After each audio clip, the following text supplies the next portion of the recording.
I've already made 2 videos about creepy things in WoW, and honestly I'd like to make a 3rd one, but there just isn't enough material. So I thought, why not Creepy Quest for my month of Halloween themed videos?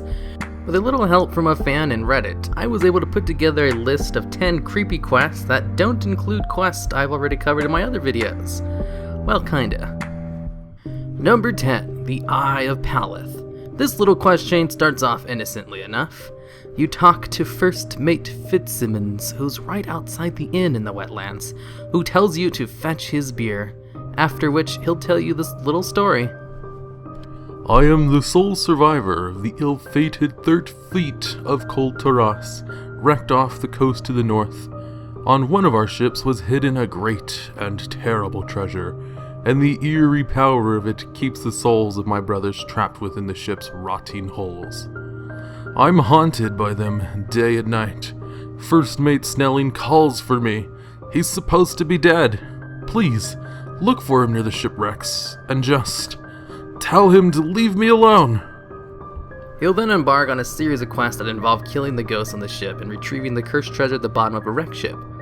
Upon discovering the cursed treasure, called the Eye of Paleth, the quest will then tell you that such an evil artifact must be cleansed, and should be taken to a priest back in town. Once you arrive to the priest, however, the dwarf has something unexpected to say to you. The Eye of Paleth. You say Fitzsimmons sent you. By the light, not again. Fitzsimmons is dead, lad. You're not the first to come to me like this either. It turns out, the person who gave you the quest in the first place, right outside the inn, is actually dead. And once you complete the quest chain, he will no longer be in its spot, as if he disappeared. On quest completion, the dwarf priest will say this. The Eye of Paleth was retrieved and cleansed a long time ago. We thought the curse lifted. Not a year ago, poor old Fitzsimmons passed on, his body ruined by drink. Ever since, now and then, people claim he's spoken to them and told them to get the eye. Cursed to roam the earth forever. Not even poor Fitzsimmons could escape. Don't ask me what you actually brought me. You're better off forgetting this ever happened. Number 9, Guise of the Deceiver. A little backstory about this quest. Back in the Burning Crusade, in Old Nagrand, there is this hidden spot in the mountains only accessible by flying, which has no quest or lore, but does have what looks like to be a daycare run by a troll named Charlie.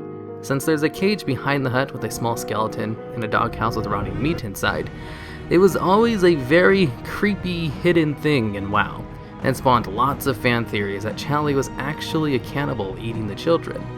But nothing official from Blizzard was ever really said. Until Warlords, that is, and this tiny little quest chain. In the Throne of Elements, the Wind Elemental will tell you to check up on his old friend, an old shaman hanging out on a cliff. The shaman will then tell you a story about how his wife died many years ago when he was young, and knows that he is going to die soon as well. So he sends you on a fetch quest to grab a flower that was his wife's favorite. The next quest you receive goes a little something like this. In a cave not far from here, there lives an old woman named Charlie. I knew Charlie many years ago when I was young, though as I have become old and gray, she has kept her youth and beauty. Charlie was jealous of my love for Dahaka, and I have long suspected that Charlie had a part in her death. However, without evidence, I could not bring justice against her. Meet with Charlie and tell her that I am dying. Tell her that I wish to know the truth of Dahaka's fate before I leave this world. When you go to the cave to confront Charlie, she transforms into the old shaman's wife and essentially tells you that she's a shapeshifter who kills people to stay young and transforms into them. When she's low in health, she transforms into the troll model she has on Old Nagrand, which begs the question, what is she? Is she really an orc, or something else? Her whole existence is just one creepy mystery. After you tell the shaman what happened to his wife all those years ago, he lays down to die and is reunited with his wife in the afterlife. Number 8, Swampey Jarl. Swampey, Jarl, will send you on fetch quests for some really weird shit like frog legs to make soup, and the guy inside, Mordant Grimsby, is a friend of Jarl who came out to visit and is worried about his friend, who's living in the middle of a creepy swamp with undead roaming around eating frog leg stew, and asks you to investigate the cause through a series of quests. While killing the undeads around the house, upon death, their ghost will tell you a little bit about the place. The gist of all of their messages, though, is that whoever moves to which hill is taken over by a demon, and that it's too late to save Jarl. Jarl, meanwhile, sends you on another quest to fetch spider eyes. You then go on another quest for Jarl's friend to grab herbs that might help, which actually manage to spawn the demon controlling the place. Once you kill it, Jarl's friend is surprised it worked and thanks you for saving Jarl. And that's pretty much it. This quest chain is pretty tame compared to the other ones on this list, but the whole environment and theme to the quest as it progresses is very creepy, even if the payoff of the quest chain isn't that strong.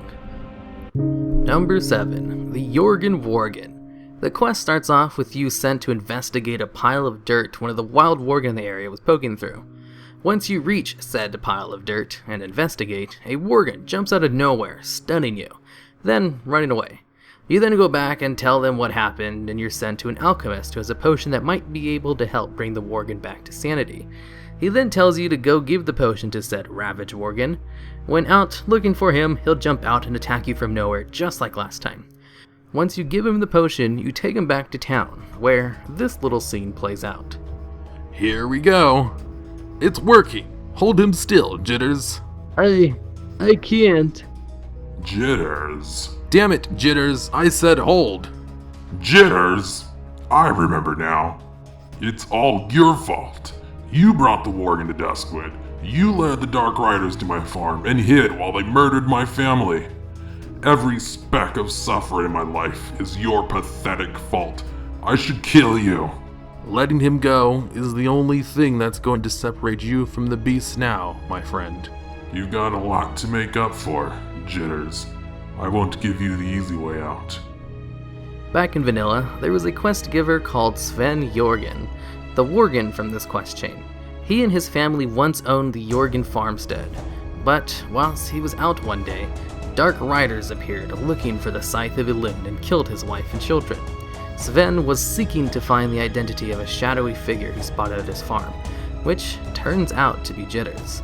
Sven will then send you on a mission to kill the necromancer Morbin Tfel, which takes you on a very long journey through hordes of undeads and through a very huge crypt. After you kill the necromancer and turn in the quest to Sven Yorgen, he says, May the disgusting monster stay dead this time. I'll head down there and scatter his remains to ash myself. You've done a great thing. Perhaps, in time, Duskwood can return to its former peaceful state. Now, why is this quest chain creepy? Well, because if it's your first time doing it, there are 2 jump scares when the worgen pops out of nowhere, in an already pretty creepy zone, plus the part where you explore the crypts. Those crypts are huge, like way bigger than I thought they'd be for a low-level quest zone, and densely packed with ghouls of appropriate level. Usually, when an area has a higher than normal density of mobs, they scale them down a little so that you can get through them easier. Not these guys, they're all full-strength mobs you'd fight as part of any normal quest, except there's tons of them. Plus, the crypts, while being huge, are also pretty creepy and similar to the Karazhan crypts. I'm currently writing an interactive story involving the Karazhan crypts, so I know that place inside and out from exploring it so much. And the crypts in this quest chain are almost as if they used the Karazhan crypt as a model to make them. This whole quest chain is totally worth a playthrough, even if it's not as creepy as some of the other quests on this list. Number 6. Writings of the Void. In Cataclysm, Darkshore got quite messed up, leaving big whirlpools, but there's one place in particular, Maw of the Void, where there's a giant whirlpool located. Jumping into it will take you to a cave covered in old ruins with a night elf of Illidan's model. There are also 2 forlorn highborn saying, "It's all lost," and "Join us forever." When you approach Telarius, the demon hunter, he shouts, "You are not of the dark path. You do not belong here. And if you are Alliance, he will also drop Writing to the Dark Herald, which gives you the quest. When turning it in, the quest giver will say, "Where did you find these? You haven't shown them to anyone else, have you? I apologize, you took me off guard. Telarius was a very powerful demon hunter, but he was slain during a confrontation with the warden, Maeve, many years ago. You're fortunate that his ghost was only a shade of his former self. I wonder how many have found their way to him in those ruins. I will see to it that these scrolls make their way to the High Priestess immediately. Thank you." Approaching the cave, it is quite a creepy place, and it seems like the spirits are trapped there, being tortured, as the highborn ghosts say. The cold comes. Turning in the quest also gives you quite a neat little achievement. Number 5, Stiches. The long quest chain starts off with Abercrombie, a guy who pretends to be a feeble old man and has you run errands for him, which later turn out to be the parts to build an abomination named Stiches. Back in the early days of WoW, before everyone was even level 60 yet, Stiches was a level 50-ish elite who would just annihilate the entire town. Stiches would basically walk down the pathway to Darkshire, untouched, destroying the Night's Watch on his way, where there would be a bunch of WoW players ready to die fighting him to protect Darkshire, since the guards in town were basically worthless to Stiches, who tore through them like it was nothing. Stiches would just go around, killing everything until he died. That included other quest givers, flight masters, and innkeepers. Even later on in vanilla, when max level players could repel him, Stiches was still a thing to be feared leveling in Darkshire, as you never knew the monstrosity of death would come to town and kill you, or if you accidentally ran into him on the road. With Cataclysm, you now fight Stiches in an instance version of the town, and the guards are actually useful in fighting him, so it's not really as scary as it once was. But this quest chain is on here for more of the vanilla version anyway. Number 4, the Forgotten Caves. Now, this is actually a bonus objective and not a real quest. But, I mean, it gives you experience and gold when you complete the task assigned, so it counts-ish. The Forgotten Cave objective requires you to go in and kill a bunch of spiders. But each time a spider bites you, your screen will look as if you're dizzy.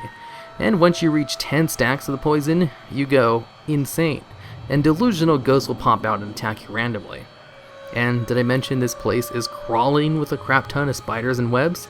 Because that's kinda important, and why this place is damn creepy. I mean, unless you're some kind of weirdo who actually likes spiders or going insane. Number 3, how to win friends and influence enemies. A quest in the DK starting zone. In fact, a lot of the quests in the DK starting zones are pretty damn creepy and disturbing. I remember the quest right before this one, How to Win Friends, has you go into town and kill unarmed citizens who just stand there, screaming and beg you not to kill them. The quest, How to Win Friends and Influence Enemies, has you equip 2 hot pokers and run around to members of the Scarlet Crusade to persuade them into telling you about their plans. One of the few quests in WoW where you just straight up torture people. And this quest was designed as a way to let DK skill up their skills in one-handed weapons back in the day. So it takes a lot of persuading on a ton of Scarlet Crusade members, as the chance for them to talk is kinda low. And, of course, after one of them finally does talk, they have a little emote that says they died from the torture. So, good job. You just tortured someone to death. If you ever find yourself doing the DK starting zone, I highly recommend you take the time to read the quest text, as it's a really great zone in general and creepy as hell. Number 2 will be cheating a little bit, because it will be a combination of quests I've already covered in some of my other videos, but they're totally creepy enough to warrant a spot on the list, and it would be a shame not to include them. And that would be the Legend of Sylvan quest chain that I covered as number 5 on my best quest chains video, and the Do the Right Thing quest that I covered as number 1 in my Creepy Things in WoW video. The Legend of Sylvan was a very long vanilla quest chain that had you go all over the world looking for pages of a journal by Sylvan and uncover his past. Sylvan was a teacher at Moonbrook before it got overtaken by the Defias. Then he became a private tutor for a noble and fell in love with the daughter of the household. When the daughter got engaged, Sylvan was not too happy about this, as he had already reached a delusional state of affection for her. When the girl introduced her fiancé to Sylvan, however, she made the mistake of referring to him as old. He then flew into a murderous rage and killed the whole family.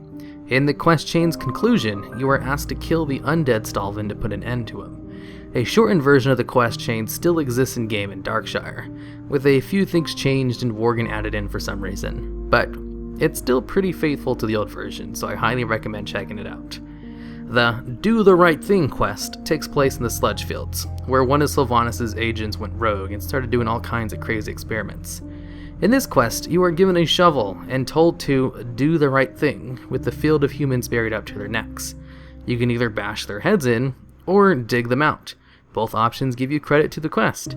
Afterwards, you'll be given a shovel weapon with an on-use effect that lets you do the right thing as much as you want.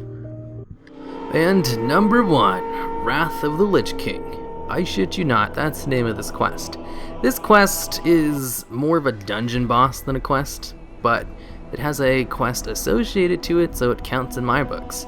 This quest is the final boss of the Halls of Reflection encounter, where you find Sylvanas, or Jaina if you're a 12-year-old, fighting the Lich King and fell miserably. She will then stun the Lich King and tell you to run for your life, as he is so strong you literally have no other choice. The Lich King, however, finds this amusing and blocks off your escape, while walking very slowly to you. It's your job to protect Sylvanas while she breaks the barricades the Lich King creates, all while he just walks ever so slowly to your location with a giant frost aura that really drives home the point of this thing is death incarnate. It's one of the few, if not the only fight in the game I can think of, where you're just running away, and it's just great from a storytelling point of view because that's exactly what you would do if you happen to run into the final boss of the expansion in a dungeon. Alright, and that's the end of the video. Honorable mentions go out to the Dr. Theolen Krastinov, the Butcher quest chain, which is creepy as hell, and on screen will be an annotation to watch a really great machinima detailing it. I'd also like to thank Yaktronics for sponsoring my channel in this video. Yaktronics sells custom mouses and keypads, including everyone's favorite Razer Naga mouses. A great mouse to have if you're into playing WoW even moderately. It's actually just a great mouse for gaming in general. They also have neat designs you can choose from, or you can just use your own personal logo. They even said I'd be added to the YouTuber My section, but I don't really have a logo yet to put on a mouse. I should probably work on that. Use promo code hirumaredx for 7% off.